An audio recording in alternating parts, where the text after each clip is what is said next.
Yan, check engine. Namumutok yung fuse. Ayan, oh. Grounded, ano, may kislap. Kaya kailangan ma-check yung ano, accessory line. Umaandar naman sa tadyak lang, busina wala, oh. Starter wala rin.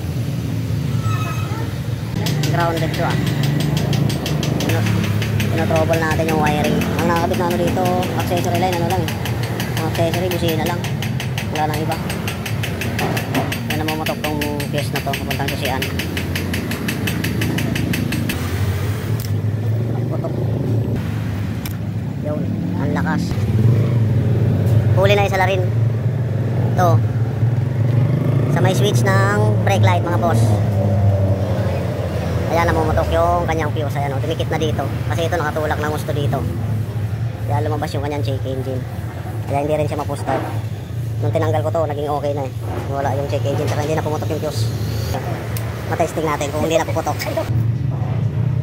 Yan, try natin. On susi. Yun. Okay na. Try mo start kung gagana. Kasi brand new motor mo eh, bagong bago eh. Ito lang naman yung kinabit, di ba? Busina lang. Wala namang problema ng wiring sa busina. Ito lang talagang salarin. Oo, nakadikit na sa handlebar. Yan, okay na. Smile ka muna. Ako na, may ilaw na yun. Yan, wala na yung check engine.